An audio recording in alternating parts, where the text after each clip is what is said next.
આવી ગયો revenue તલાટીનો final અભ્યાસક્રમ. તમને અગાઉ જણાવ્યા અનુસાર જ અભ્યાસક્રમ આવી ગયો છે. રેવન્યુ તલાટીની તૈયારી માટેનો સંપૂર્ણ અભ્યાસક્રમ આપણે આપણી બેચમાં કરાવવાના છીએ.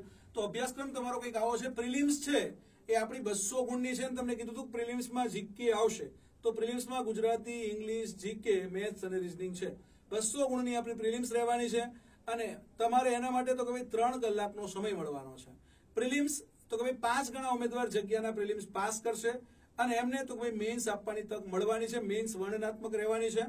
ડન 5 ગણા ઉમેદવાર એટલે કે આપણી જગ્યા 2389 ના × 5 એટલે કે આપણા 13,000 આસપાસ ઉમેદવારો છે પ્રિલિમ્સ ક્વોલિફાય કરી અને મેન્સ લખવાના છે.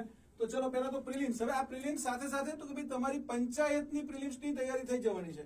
પંચાયતમાં એક જ પરીક્ષા છે. તો પ્રિલિમ્સની અંદર ગુજરાતી 20 ગુણનું છે, ઇંગ્લિશ 20 ગુણનું છે. બરાબર. અહીંયા તમારે વ્યાકરણ અને અહીંયા હવે એક ટ્રેન્ડ છે કે ભાઈ વોકેબ પણ સારી એવી પૂછે છે. ક્વોલિટી, પબેડ અને અહીંયા ઇકોનોમિક્સ એની જોડે એડ કર્યું છે 30 ગુણની અંદર. હિસ્ટ્રી, જીઓગ્રાફી, કલ્ચર 30 ગુણમાં છે. એન્વાયરમેન્ટ, સાયન્સ, ટેક બરાબર 30 ગુણનું છે. કરંટ અફેર્સ 30 ગુણનું છે. મેથ્સ, રીઝનિંગ 40 ગુણનું છે. કુલ 200 MCQ 3 કલાક. પ્રિલિમ્સ પૂરી. પ્રિલિમ્સમાંથી 5 ગણા ઉમેદવારને પાસ કરીને મેન્સ લખાવવાની છે. મેન્સની અંદર તો ભાઈ ગુજરાતી 100 ગુણનું છે, ઇંગ્લિશ 100 ગુણનું છે ડિસ્ક્રિપ્ટિવ અને 150 ગુણનું જનરલ સ્ટડીઝ છે. જનરલ સ્ટડીઝમાં આ વખતે થોડો ફેરફાર કર્યો છે.